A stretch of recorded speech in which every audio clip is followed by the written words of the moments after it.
وصلي وسلم على المبعوث رحمة للعالمين اللهم لا علم إلا ما علمتنا وزدنا علما يا كريم. قال المصنف رحمه الله تبارك وتعالى وإيانا حديث النفس معفو عنه إلا إذا حصل عمل أو قول. دل اور نفس کی باتیں معاف ہے، یعنی آدمی اپنے دل میں جو کچھ سوچ رہا ہے اور جو کچھ بول رہا ہے وہ معاف ہے، یعنی دل میں جو بول رہا ہے، سمجھ رہے ہیں، زبان سے نہیں، دل میں جو کچھ بول رہا ہے. کبھی کبھی آدمی اپنے دل میں گفتگو کرتا ہے، بات کرتا ہے، اسی کو حدیث النفس کہتے ہیں.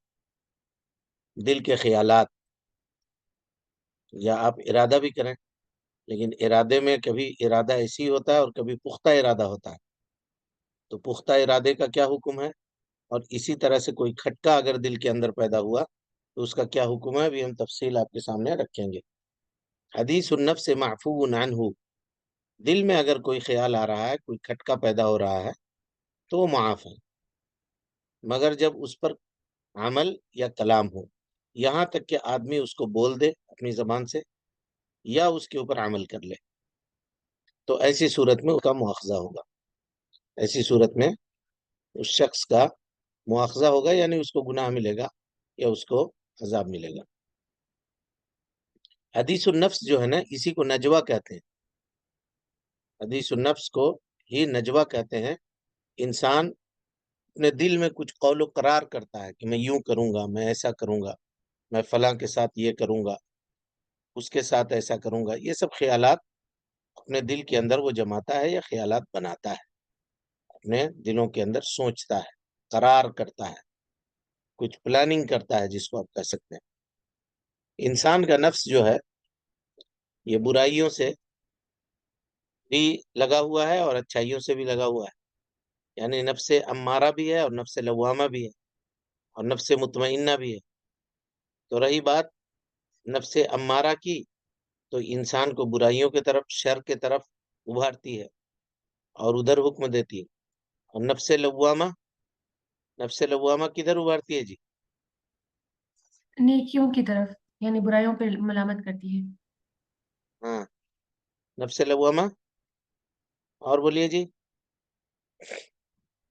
نفس لوامہ کا کیا کام ہے، کیا جانتے ہیں آپ لوگ نفس لوامہ کے بارے میں؟ ہاں، برائی پر ملامت کرتی ہے. برائی پر ملامت ملامت کرتی کرتی ہے. ہے. ہاں، تو معلومات میں اضافہ کیجئے، صرف برائی پر ملامت نہیں کرتی، نفس عمل، لوامہ. ہاں نیک عمل کرنا. ہاں، نفس لوامہ کیا کرتی ہے؟ نیک اعمال پر ابھارتی ہے. نیک عمل، نیک عمل پر ابھارتی نہیں ہے، نیک عمل کے اوپر بھی ملامت کرتی ہے آدمی. کبھی برائیوں پر بھی ملامت کرتی ہے، یہ گناہ کیوں کیا، یہ ملامت. اور کبھی نیک عمل کے اوپر بھی ملامت کرتی ہے. نفس لوامہ کا کام ہے. مثال کے طور پہ کسی غریب کو آپ نے 100 روپیہ دے دیا، تو اب دل میں خیال ہے 100 زیادہ دے دیے، 50 دینے سے بھی کام چل جاتا، 10 دے دیتے بھی تو وہ راضی تھا، 20 دینے سے بھی راضی تھا، کائے کو 100 دے دیے. تو یہ کون کرتا ہے؟ نفس لوامہ کا کام. بھلائی کے، اچھائی کے اوپر بھی ملامت انسان کو وہ کرتی ہے اور برائی کے اوپر بھی ملامت کرتی ہے. تو جو لوگ کہتے ہیں کہ صرف برائی کے اوپر ملامت کرتی ہے، وہ غلط ہے. صرف برائی کے اوپر نفس لوامہ ملامت نہیں، دونوں کے اوپر کرتی ہے. بہرحال، تو انسان کو اگر نفس، حدیث نفس ہو، دل میں وہ کچھ سوچے، چاہے اس کا تعلق نفس لوامہ سے ہو یا اس کا تعلق جو ہے نفس امارہ سے ہو، یا جس کو نفس امارۃ بالسوء کہا جاتا ہے اس سے ہو، تو یہ معاف ہے، یہ معاف ہے. اور اگر نفس امارہ کی جانب سے اس کے دل میں کوئی بات پیدا ہو رہی ہے تو وہ شیطان کی طرف سے ہے. اسی کے بارے میں اللہ رب العالمین نے کہا انما النجوى من الشیطان لیحزن الذین آمنوا ولیس بضارهم شیئا الا باذن اللہ. یہ نجوہ جو ہے نا، سرگوشی یا دلوں کی باتیں، یہ شیطان کی طرف سے ہے تاکہ اہل علم کو، اہل ایمان کو غمگین کر دے. اور یہ کچھ بھی نقصان پہنچانے والی نہیں ہے مگر اتنا جتنا اللہ رب العالمین چاہے. سورہ مجادلہ کی آیت نمبر 10 ہے. اسی طرح سے نبی صلی اللہ علیہ وسلم نے فرمایا ان الشیطان یجری من الانسان مجری الدم، کل اس پر بات ہو چکی ہے۔ تو شیخ کہہ رہے ہیں اس قاعدے میں کہ یہ چیز معاف ہے، یہ چیز معاف ہے۔ اگر آدمی کے دل میں کوئی بھی خیال پیدا ہوا، چاہے اچھا چاہے برا، وہ معاف ہے۔ لیکن اگر اچھا پیدا ہوا اور اس کی نیت کیا ہے، اس اعتبار سے اس کا حکم لگے گا، ابھی بات اس کے اوپر آئے گی۔ لیکن اگر برائی کے بارے میں اس نے سوچا، برائی کے بارے میں اس نے سوچا، کوئی بھی برائی اس کے دل میں اس کا کھٹکا ہوا، تو اس کے سلسلے میں کیا اس کا مواخذہ ہوگا یا نہیں ہوگا، اس سلسلے میں یہ بات ہے۔ تو کہا کہ یہاں تک کہ وہ عمل کر لے یا بول دے، قولاً اور فعلاً، یا تو عمل کرے، اس کام کو کر لے جو اس کے دل میں خیال آ رہا ہے، یا نہیں تو زبان سے بول دے۔ اس کی دلیل کیا ہے کہ یہ چیز معاف ہے؟ صحیحین کی روایت ہے، اللہ کے نبی صلی اللہ علیہ وسلم نے فرمایا ان اللہ تجاوز عن امتی ما حدثت به انفسها ما لم تعمل او تتکلم۔ اللہ رب العالمین نے میری امت سے ان چیزوں کے گناہ کو تجاوز کر دیا ہے، یعنی معاف کر دیا ہے، کس کے؟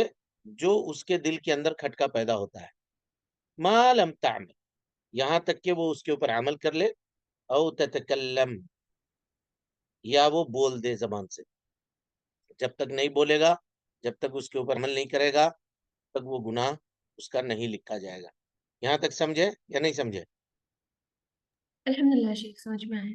جی ٹھیک، اب اس کی مثال دیکھیے تو بات سمجھ میں آئے گی۔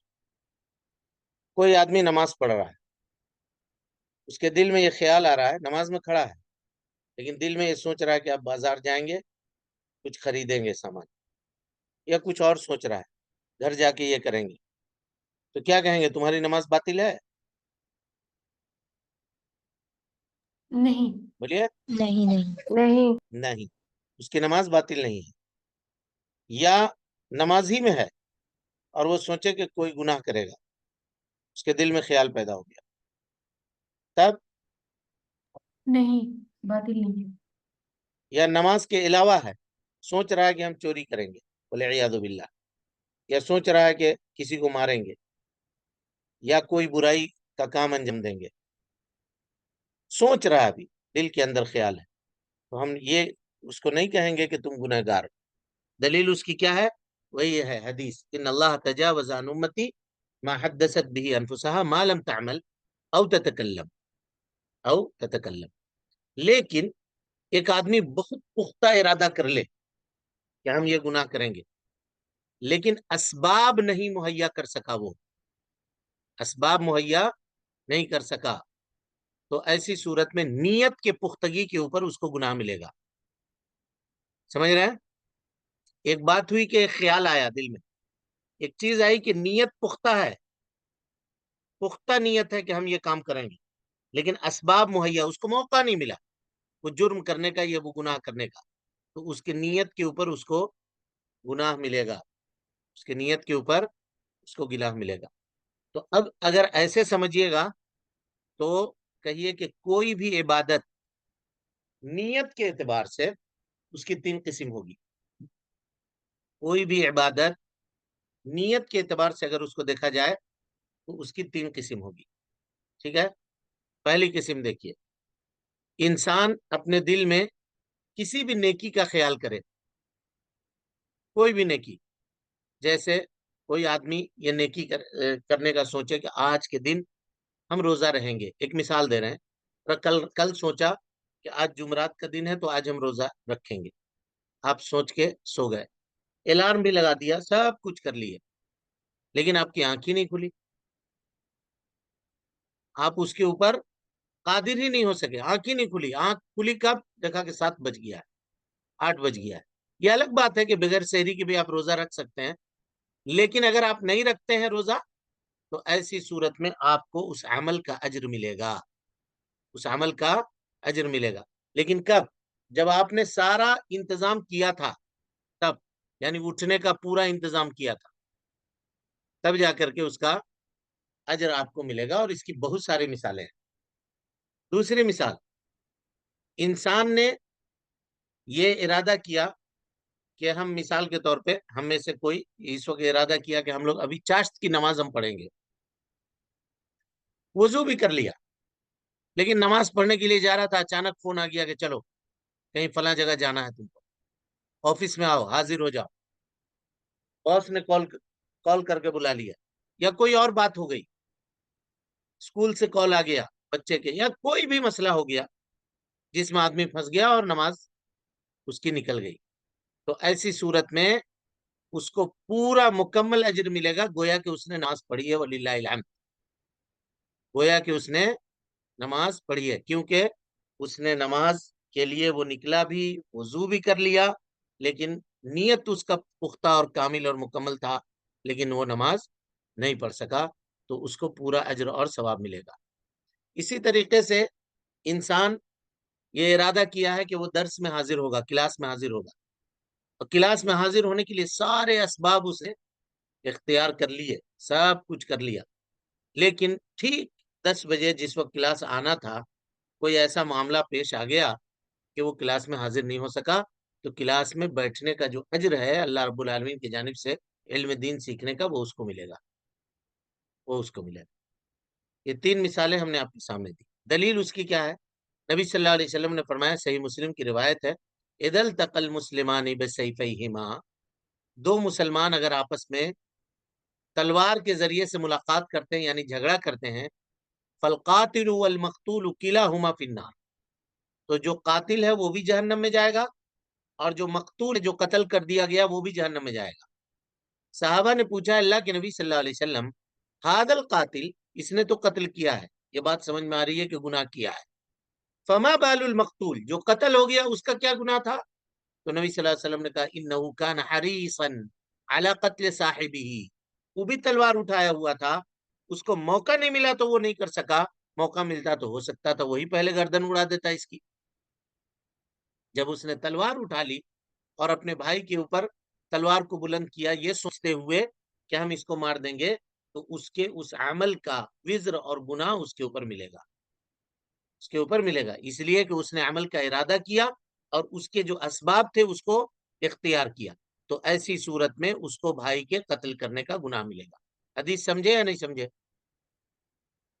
جی شیخ الحمدللہ۔ ہاں جی، اور دوسرے لوگ کیوں نہیں بولتے ہیں؟ آپ لوگ سمجھے یا نہیں سمجھے؟ جی استاد بے سمجھ شک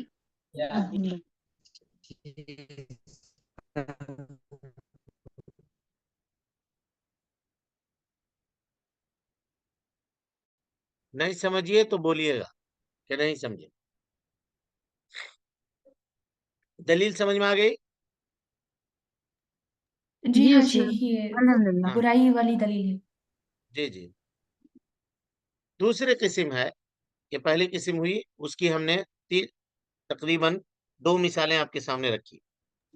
تیسری قسم، کوئی آدمی نیکی کرنے کا ارادہ کرے لیکن سبب اختیار نہیں کرے، وہ نیکی کرنے کا ارادہ کیا، سبب اختیار نہیں کیا، تو اس کو نیت کا اجر ملے گا، عمل کا اجر نہیں ملے گا، لیکن نیت کرنے کا اجر ملے گا۔ سمجھے بات کو یا نہیں سمجھے؟ جی شیخ۔ جی نیکی کرنے کا اس نے پختہ ارادہ کیا لیکن سبب اختیار نہیں کیا، تو ایسی صورت میں اس کو اس کے نیت کا اجر مل جائے گا۔ مثال کے طور پہ آپ نے سوچا کہ آج جمعرات ہے، ہم روزہ رکھیں گے، نہ تو آپ نے سحری کا انتظام کیا، نہ یہ الارم لگائے کہ ہم سحری کے لیے جگیں گے، سو گئے ویسے ہی، لیکن دل میں ارادہ پختہ ہے کہ ہم روزہ رکھیں گے، تو ایسی صورت میں آپ کو نیت کا اجر مل جائے گا، عمل کا اجر نہیں ملے گا، نیت کا اجر ملے گا۔ دلیل اس کی کیا ہے؟ سنن ترمذی میں نبی صلی اللہ علیہ وسلم سے روایت ہے، آپ صلی اللہ علیہ وسلم نے فرمایا، انما الدنیا لاربعۃ نفر، دنیا 4 لوگوں کے لیے ہے، اور ان میں سے آپ نے کہا کہ لو ان لی مالا، کوئی آدمی اگر یہ کہے کہ اگر میرے پاس مال ہوتا، لعملت بعمل فلاں، تو میں بھی فلاں کی طرح عمل کرتا، فہو بنیتہ فاجرہما سواء، تو نیت کی وجہ سے ان دونوں کو مکمل برابر اجر ملے گا۔ مثال کے طور پہ کسی آدمی کو آپ دیکھ رہے ہیں کہ وہ اللہ کے راستے میں بہت خرچ کر رہا ہے، مسجد بنا دی اس نے، کوئی اور کام کر دیا، غریبوں کو مسکینوں کو بہت پیسہ دیتا ہے، اللہ نے اس کو مال دیا. اب آپ کہہ رہے ہیں کہ اللہ فلاں کی طرح اگر مال مجھے بھی ہوتا تو میں بھی تیرے راستے میں خرچ کرتا، تیرے راستے میں خرچ کرتا. تو یہ جو نیت آپ نے کی ہے نا، اس نیت کا اجر اللہ رب العالمین آپ کو دے گا، اس نیت کا اجر دے گا. اور اس میں اگر آپ محنت کریں، بازار جائیں، کمائیں. بازار جائے گا کوئی مرد ہی جائے گا، خاتون تو نہیں جائے گی. کام کرے، پیسہ کمانے کی کوشش کرے تاکہ ہم بھی اللہ کے راستے میں صدقہ و خیرات کریں. تو یہ اس نے اسباب اختیار کیا. اگرچہ وہ اتنا نہیں خرچ کر سک رہا ہے، لیکن اسباب چونکہ اس نے اختیار کیا ہے تو اس کو ثواب ملے گا، عمل کا بھی ثواب اس کو ملے گا. لیکن صرف نیت اس نے کی ہے تو نیت کا ثواب اس کو ملے گا. سمجھ گئے؟ جی شیخ. جی شیخ.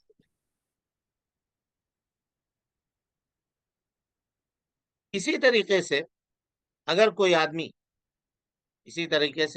آدمی برائی کا ارادہ کرے، معصیت اور برائی کا ارادہ کرے، پختہ ارادہ اس نے کر لیا، اسباب بھی اختیار کر لیا، لیکن اس کے اوپر وہ قادر نہ ہو سکا کسی وجہ سے.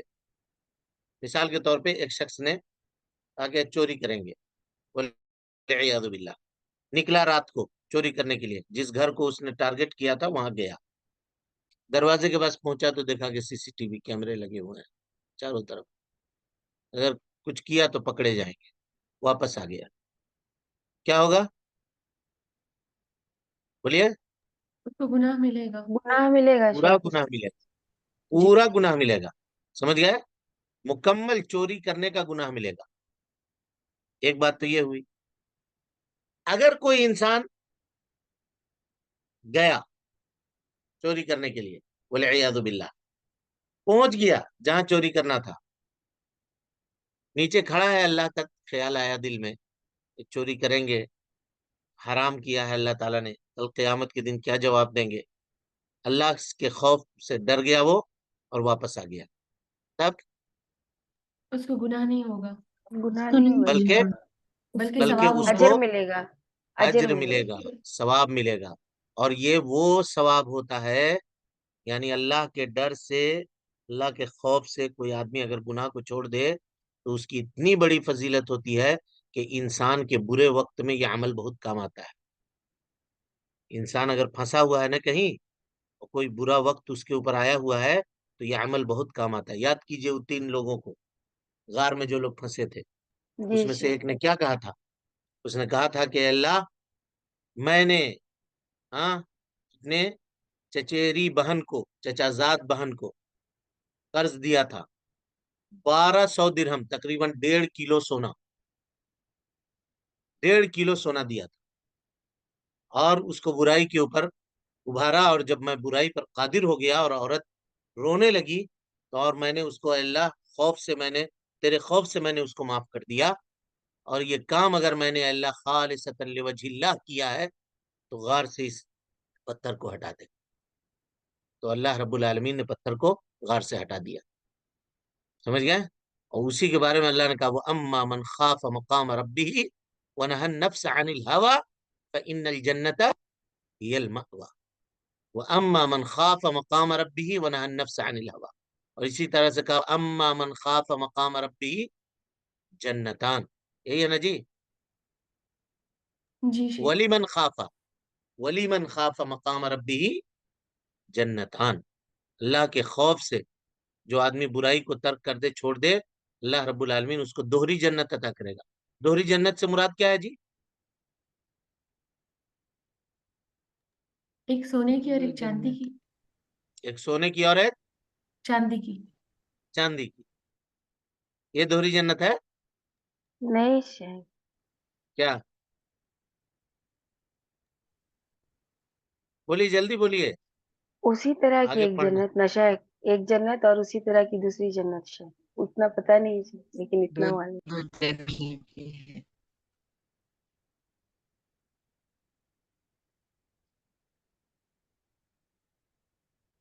معلوم نہیں جنت شیخ. 2 طرح کے ہیں، سونے کی اور چاندی کی. آنیتہما وما فیہا، حدیث پڑھے ہوں گے آپ لوگ، ثعلبۃ الخشنی رضی اللہ تعالیٰ عنہ راوی حدیث ہے. ابو کیا کون ہے؟ ابو امامہ ثعلبۃ الخشنی ہے میرے خیال سے. وہی راوی حدیث. بہرحال اس میں پڑھے ہوں گے سورہ نور میں. سورہ نور ہے نا جی، تفسیر آپ لوگوں کے یہاں رحمان، جی کیا پڑھے ہیں؟ کیا ہے وہ آیت جی؟ اولئک هم الوارثون الذین یرثون الفردوس هم فیہا خالدون. جی شیخ، سورہ مومنون کی جی تفسیر میں شیخ، پڑھے ہیں. جی مومنون میں پڑھے ہیں؟ جی. جی جی استاد. ہاں سورہ مومنون کیا ہے؟ کیا ہے یہ؟ کیا مطلب ہوا؟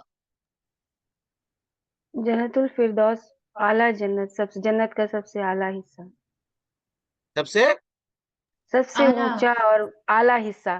تو ٹھیک سب بات سے ہے، اس میں ہم جنت الفردوس کی بات نہیں کر رہے ہیں، ہم بات کر رہے ہیں وراثت کی.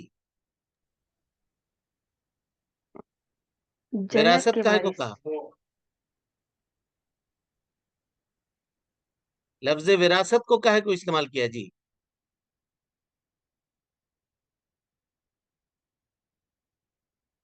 اولئک هم الوارثون یہ کہا، الذین یرثون الفردوس ہاں ہم فیہا خالدون.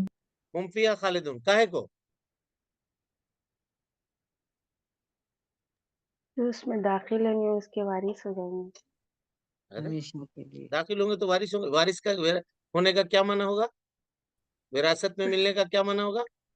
آپ اس کی آدم ایکسپلینیشن علیہ کر السلام دیجیے. وہاں کے تھے تو وارث. بس اب تو ہم کوئی تفسیر تھوڑی پڑھا رہے ہیں آپ کو. نہیں شیخ، اب بات آئی تو آپ بتائیے. دیکھیے ایک جنت میں ایک جگہ میری بھی ہے اور ایک جگہ جہنم میں میری بھی ہے. ہر جی آدمی کی ایک جگہ جنت میں ہے، ایک جگہ جہنم میں ہے، ہر آدمی کی. تو جو آدمی جنت میں گیا اللہ کے فضل اور اس کے توفیق سے، اور اس کا جو ساتھی ہے جو جہنم میں گیا، تو اس کی جو جگہ خالی ہوئی نا، تو اللہ رب العالمین وراثت میں یہ جگہ بھی اس کو دے دے گا.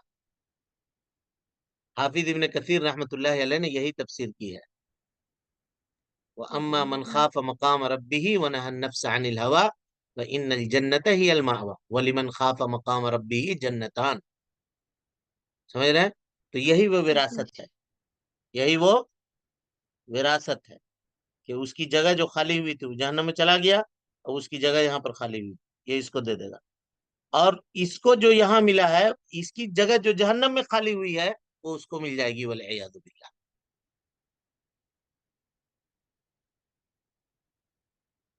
سمجھے بات کو؟ جی جی شیخ. شیخ، الحمدللہ. یہی ہے وراثت. الذین یرثون الفردوس هم فیہا خالدون اولئک هم الوارثون الذین یرثون الفردوس هم فیہا خالدون. ہاں اچھی بات ہے. کہاں سے کہاں بات گئی تھی جی؟ جزاکم اللہ خیر شیخ، نہیں پتا شیخ تھا. آپ دوسری وہ بتا رہے تھے کہ اگر کوئی آدمی نیکی کرنے کا پختہ ارادہ کرے اور پھر اسی طرح برائی کا پختہ ارادہ کرے، سبب اختیار کر لیا لیکن قادر نہ ہو سکے.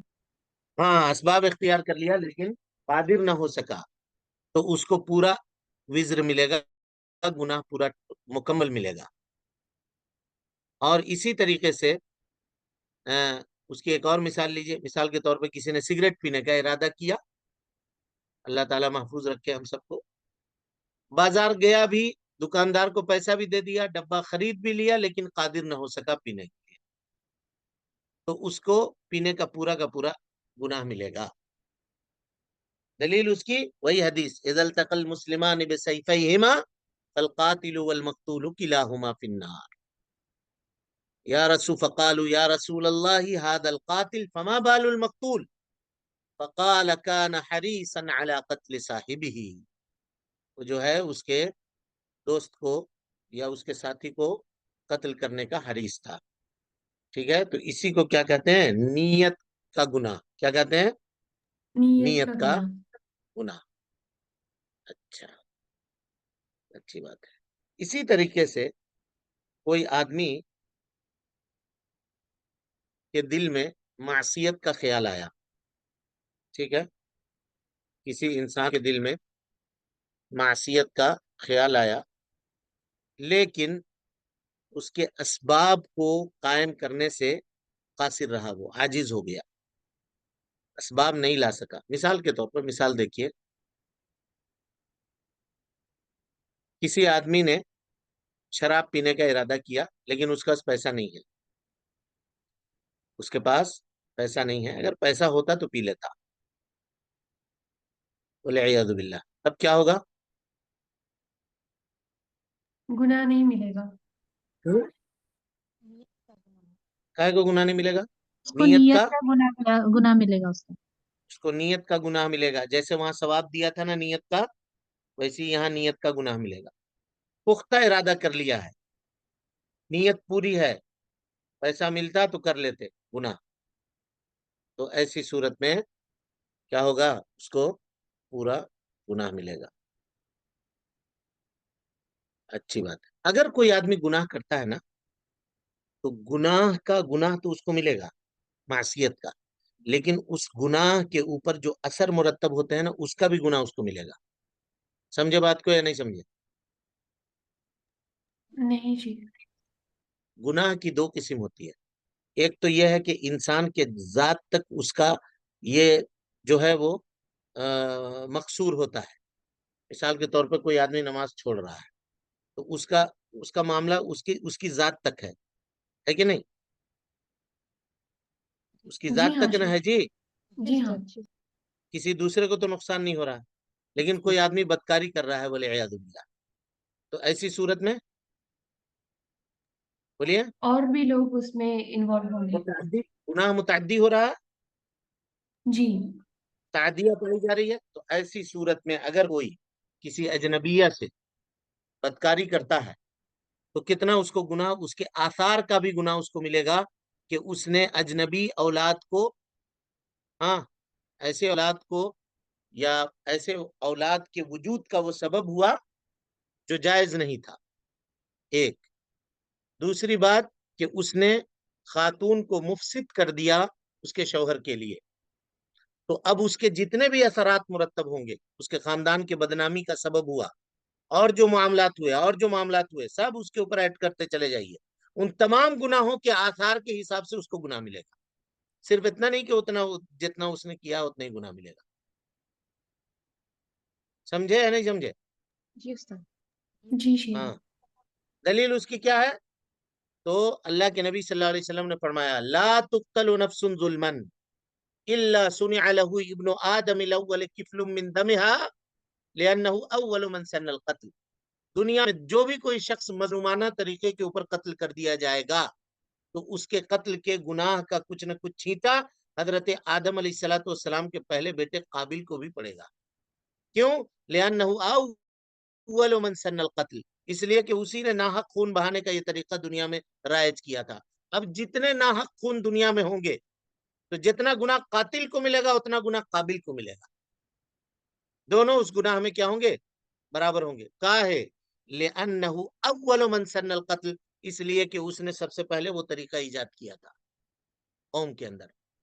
اور اسی طرح سے نبی صلی اللہ علیہ وسلم نے فرمایا من سن فی الاسلام سنتا حسنتا، اور اس کے بعد کہا ومن سن فی الاسلام سنتا سیئتا فعلیہ وزرها ووزر من عامل بها لا ينقص من اوزارهم شیئا او کما قال النبی المصطفی صلی اللہ علیہ وسلم، کہ جو کوئی دین میں کوئی بری بات ایجاد کرے، سنتا سیئتا فعلیہ وزرها، اس کو گناہ تو اس کو ملے گا، ووزر من عامل بها، جتنے سارے لوگ اس کے اوپر عمل کرتے چلے جائیں گے ان کے گناہوں کا برابر اس کو گناہ ملتا رہے گا، لا ينقص من اوزارهم شیئا، اور کسی کے گناہ میں کوئی کمی واقع نہیں ہوگی۔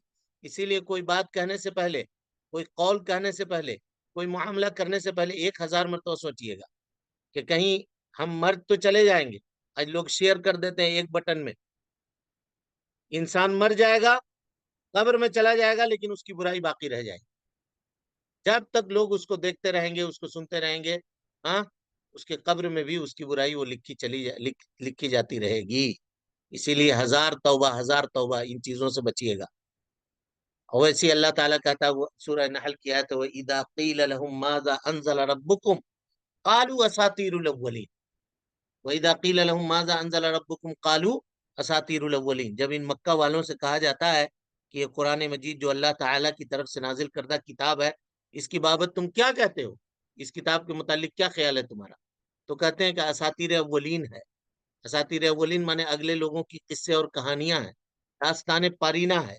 تو اللہ کہتا ہے کہ ان ظالم نے، مکہ والوں نے یہ کہہ کر کے کہ قرآن مجید داستان پارینہ ہے اور قصے اور کہانی کی کتاب ہے، وہ ظلم کیا ہے کہ قیامت تک جو بھی کوئی آدمی اب قرآن کو برا بھلا کہے گا تو جو جتنا گناہ اس کو ملے گا اتنا گناہ مکہ والوں کو ملے گا۔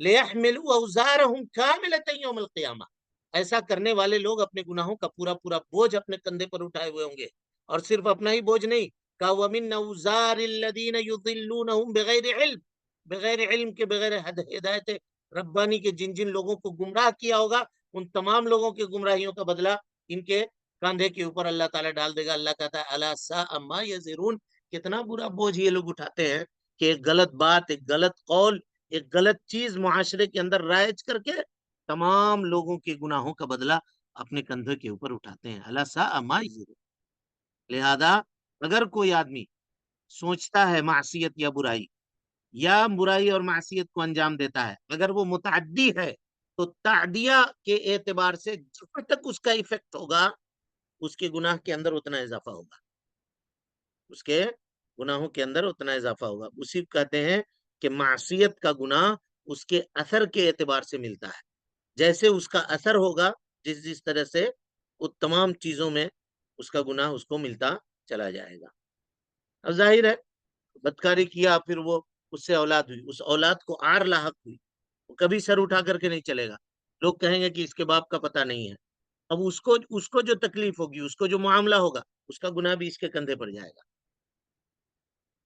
اس کے کندھے کے اوپر جائے گا، اور جو جتنے آپ اس کے اوپر جوڑتے چلے جائیے تو وہ ساری چیزیں اس کو برداشت کرنی پڑے گی گناہ کرنے والے کو۔ اس لیے گناہ کرنے سے انسان کو بچنا چاہیے، اللہ رب العالمین سے توفیق طلب کرنی چاہیے کہ اللہ تعالیٰ گناہوں سے ہم سب کو محفوظ رکھے۔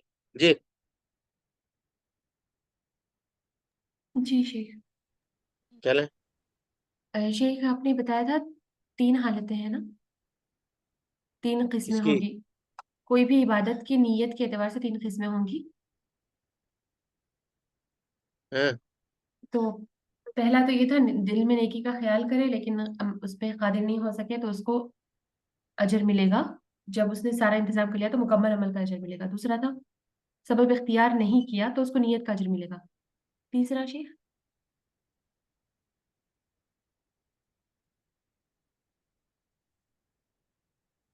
اس کے دل میں کوئی خیال ہی نہیں آیا، نہ نیت آئی نہ خیال آیا، تو نہ تو اس کو ثواب ملے گا نہ اس کو عذاب ملے گا۔ جی سمجھ گیا؟ جی شیخ۔ جی چلیے۔ اگلا قاعدہ شیخ، ہوں قاعدہ نمبر 28، الامر للفوری، امر فوری طور پر عمل کے لیے آتا ہے۔ ہوں تشریح، جب اللہ تعالیٰ اور اس کے رسول صلی اللہ علیہ وسلم کسی چیز کا حکم دیں تو اس کی تعمیل فوراً انسان پر واجب ہے، یعنی جب وجوب کا سبب پایا جائے اور وہ اس کے کرنے پر قادر بھی ہو تو فوراً اس کا کرنا واجب ہے۔ دلیل، جی اس کی دلیل یہ ہے کہ نبی کریم صلی اللہ علیہ وسلم نے اپنے اصحاب رضی اللہ عنہم کو حدیبیہ کے سال حکم دیا کہ وہ اپنے سر منڈوا دیں اور احرام کھول دیں، لیکن صحابہ کرام نے تاخیر کی اس حکم کے منسوخ کی امید رکھتے ہوئے، تو نبی صلی اللہ علیہ وسلم نے اس پر ناراضگی کا اظہار کیا۔ یہ حدیث دلیل ہے کہ امر مطلق فوراً واجب ہوتا ہے، اگر ہم تاخیر کو جائز سمجھیں گے تو مامورات کثیر ہو جائیں گے، ان پر عمل کرنے سے انسان عاجز ہو جائے گا۔ کیا امر تاخیر فعل کا متقاضی ہے یا فوری تعمیل کا؟ کیا امر تاخیر فعل کا متقاضی ہے؟ ایسے ہے، اچھا، کیا امر یعنی تاخیر فعل کا متقاضی؟ هل الامر يدل على الفور او على التاخیر، یہ ہے اصل۔ کیا امر فوری کرنے کے اوپر دلالت کرتا ہے یا تاخیر کر سکتے ہیں اس کو؟ چلیے۔ جی، آیا امر فوری تعمیل کا متقاضی یا تاخیر عمل کا؟ اس مسئلے میں علماء کے درمیان اختلاف ہے۔ جو لوگ امر کی صورت میں تکرار تکرار فعل کے قائل ہیں، ان کے نزدیک امر فوری تعمیل کا متقاضی ہے۔ اس کے بارے میں دوسرا مسلک یہ ہے کہ امر یا تو وقت کے ساتھ مقید ہوگا یا مقید نہیں ہوگا۔ اگر امر وقت کے ساتھ مقید ہو تو پھر یہ دیکھا جائے گا کہ اس وقت میں وسعت ہے یا تنگی ہے۔ جس وقت میں وسعت ہو تو اس میں اس فعل کو آخری وقت تک مؤخر کیا جا سکتا ہے۔ اگر وقت میں تنگی ہو تو اس میں تاخیر کا احتمال نہیں ہے، اسے فوراً ادا کرنا پڑے گا۔ لیکن واجبات کی ادائیگی میں جلدی کرنا بہتر ہے، کیونکہ تاخیر میں کئی آفات ہیں۔ کبھی ایسا ہوتا ہے کہ انسان واجب کی ادائیگی سے قبل ہی فوت ہو جاتا ہے، کیونکہ موت کے اوقات غیر معلوم ہوتے ہیں۔ اس کا اختیار اللہ تعالیٰ کے پاس ہے، اس لیے مستحب ہے کہ فوراً عمل کر لیا جائے۔ اللہ تعالیٰ کا فرمان ہے، فَاسْتَبِقُوا الْخَيْرَاتِ إِلَى اللَّهِ مَرْجِعُكُمْ جَمِيعًا فَيُنَبِّئُكُم بِمَا كُنتُمْ فِيهِ تَخْتَلِفُونَ۔ تم بھلائیوں کی طرف جلدی کرو، اللہ تعالیٰ کی طرف تم سب کا لوٹنا ہے، وہ تمہیں خبر دے گا تم کو اس کی جس میں تم اختلاف کرتے تھے۔ اور اللہ تعالیٰ کا فرمان ہے، وَسَارِعُوا إِلَى مَغْفِرَةٍ مِّن رَبِّكُمْ، تم جلدی کرو اپنے رب کی مغفرت کی طرف۔ فَاسْتَبِقُوا اور سَارِعُوا کے صیغے اس بات پر دال ہے کہ واجب کی ادائیگی میں جلدی کی جائے، یہ مستحب ہے، واجب نہیں، کیونکہ جو واجب کو اس کے وقت میں ادا کرے اس کو مستبق اور مساری نہیں کہتے۔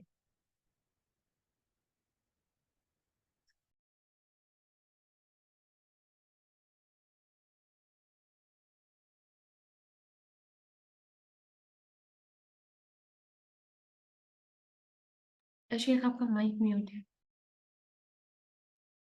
ہاں، الامر للفوری، کہ امر جو ہے یہ فوریت کے لیے آتی ہے، یعنی کتاب و سنت کا کوئی حکم اگر ہمیں ملا تو کیا اس کو فوراً ادا کرنا ہے یا اس میں تاخیر کرنا ہے،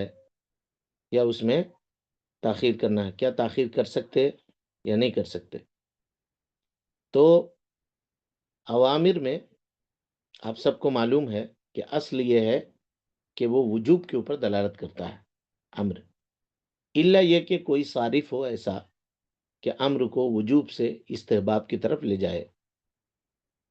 اور اسی طریقے سے یہاں پر یہ کہا گیا ہے کہ اصل یہ ہے کہ جتنے بھی اوامر ہیں وہ سب کے سب فوریت کے اوپر دلالت کرتے ہیں، یعنی ابھی امر آیا، آرڈر آیا تو انسان کو چاہیے کہ اس کے اوپر عمل کرے، الا یہ کہ وہاں پر کوئی صارف ہو یا امر کو کسی چیز سے معلق کیا گیا ہو، تو جب وہ چیز آئے گی تب وہ معاملہ ہوگا۔ اللہ نے جیسے کہا، اقیم الصلاۃ لدلوک الشمس، نماز قائم کرو دلوک شمس جب ہو جائے تو کلما دلک الشمس صلینا، جیسے جیسے سورج زوال پذیر ہوگا ہم ظہر کی نماز ادا کریں گے، یہی مطلب ہے۔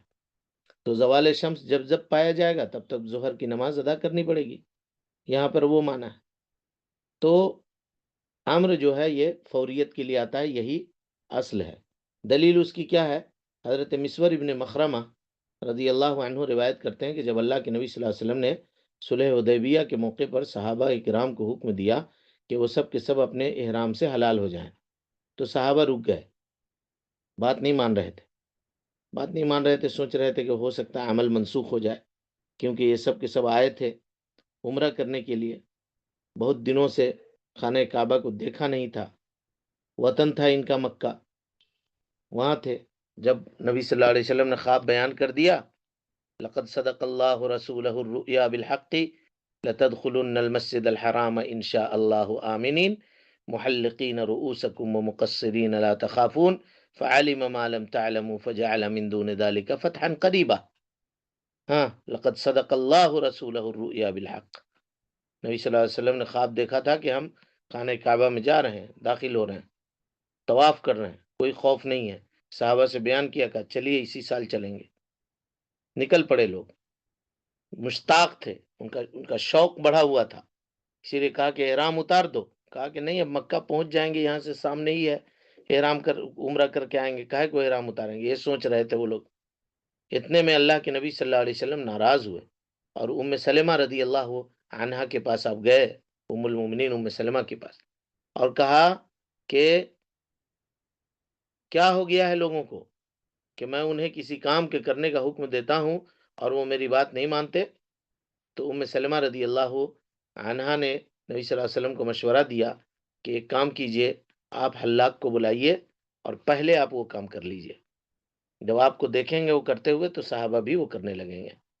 آپ نکلے اپنے خیمے سے باہر اور آپ حلاق کو بلاتے ہیں، حلاق مانے باربر، نائی کو، اور آپ نے اپنے سر مبارک کو حلق کروا لیا۔ جب لوگوں نے دیکھا کہ نبی صلی اللہ علیہ وسلم نے حلق کروا لیا، احرام سے آپ باہر نکل گئے، حلال ہو گئے، تو صحابہ کرام رضوان اللہ علیہم اجمعین بھی ویسا کرنے لگے اور وہ بھی حلال ہو گئے سارے لوگ۔ وجہ شاہد کیا ہے اس میں؟ وہ یہ ہے کہ جب صحابہ نے نبی صلی اللہ علیہ وسلم کے آرڈر کو فالو کرنے میں تاخیر کی تو آپ صلی اللہ علیہ وسلم ناراض ہوئے۔ اگر امر فوریت کے اوپر دلالت نہیں کرتا تو نبی صلی اللہ علیہ وسلم ناراض کاہے کو ہوتے؟ ابھی نہیں مان رہے ہیں، تھوڑی دیر بعد مان جائیں گے، لیکن آپ ناراض ہوئے۔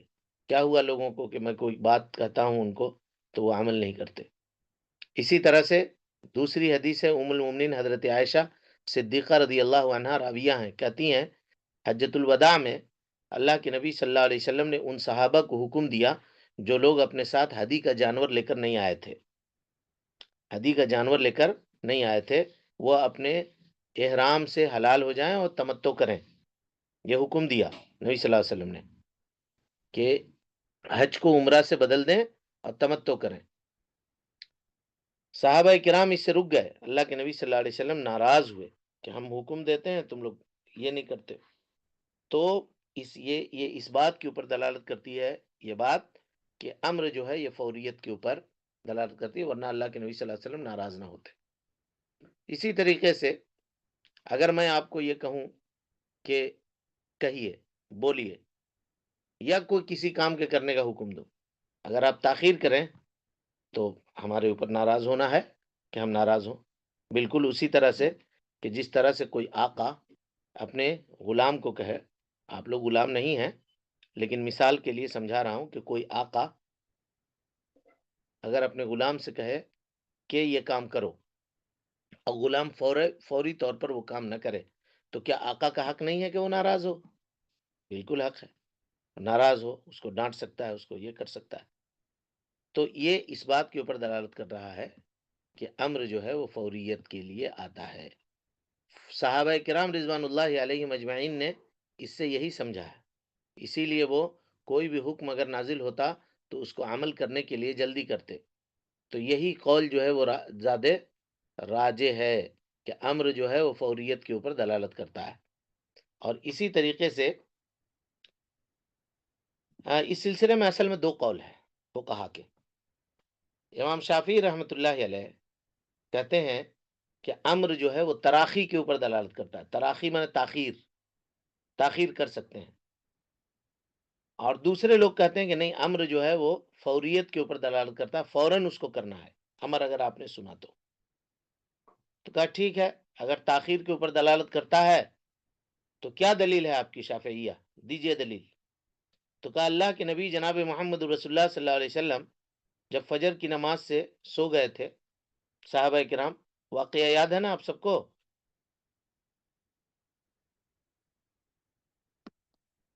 ہاں جی، نہیں ایک یاد آ مرتبہ رہا۔ جا رہے تھے سفر میں، راستے میں پڑاؤ ڈالا، بلال رضی اللہ تعالیٰ عنہ کو حکم دیا کہ آپ جگے رہیے گا، ہم لوگ سب سو رہے ہیں، آدھی رات کا وقت تھا، اور جب اذان ہوگی تو جگا دیجیے گا۔ حضرت بلال رضی اللہ تعالیٰ عنہ نے اپنی اٹھنی کو بٹھا دیا اور اٹھنی کے اوپر ٹیک لگا کر کے آپ بھی بیٹھے رہ گئے، بیٹھے ہوئے تھے، تھکے تھکائے تھے لوگ، آپ کی بھی آنکھ لگ گئی، صحابہ کرام کی بھی آنکھ لگ گئی۔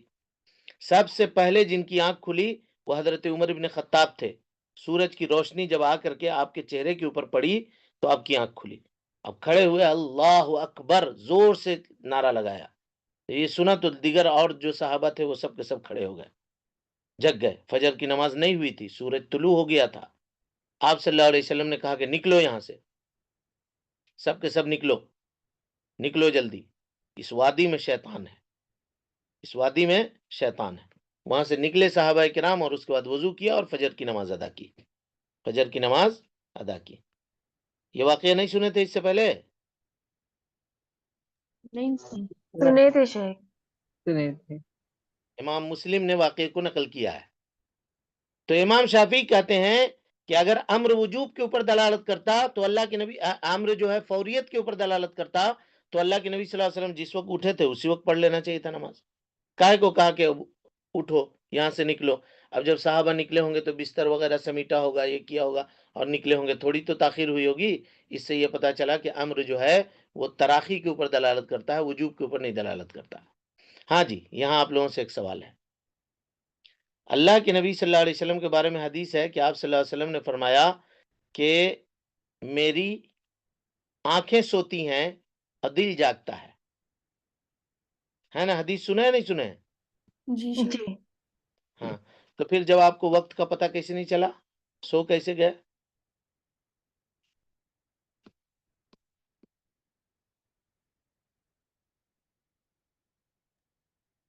سوال سمجھے نہیں سمجھے؟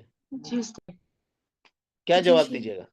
اگر آپ یہ حدیث پڑھیے گا، کہیے گا کہ نبی صلی اللہ علیہ وسلم نے فرمایا کہ میری جو ہے آنکھیں سوتی ہیں، دل نہیں سوتا ہے، دل دلیل کے نہیں سوتا ہے. تو پھر یعنی یہاں آپ کیسے استاد اللہ دل تعالیٰ سے دلیل دینا چاہ رہے تھے غافل نہیں شیخ. ہوتا استاد دل؟ ہیں؟ اللہ کی یاد سے دل کبھی غافل نہیں ہوتا ایسا؟ نہ، اللہ تعالیٰ دلیل دینا چاہ رہے تھے شیخ امت کو. وہ سب بات بالکل صحیح ہے. اس حدیث کا کیا جواب ہوگا وہ بولیے. جواب یہ تو نہیں ہوا نا.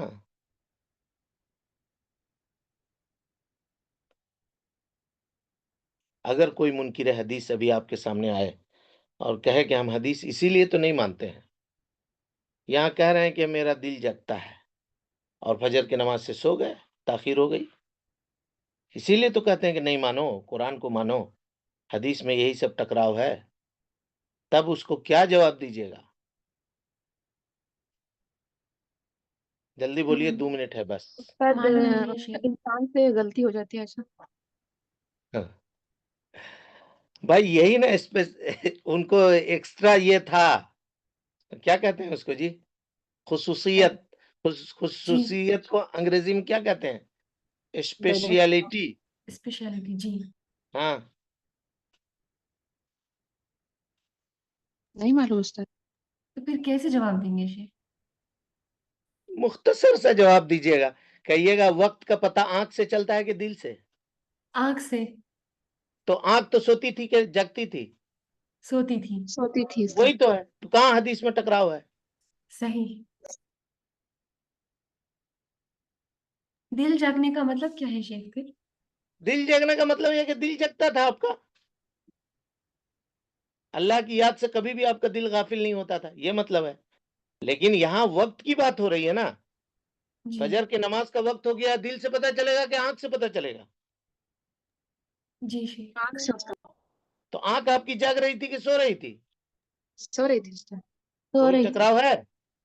نہیں. نہیں استاد. نہیں ہے. پھر چلیں، السلام علیکم ورحمۃ اللہ وبرکاتہ. جزاک اللہ خیر. وعلیکم السلام.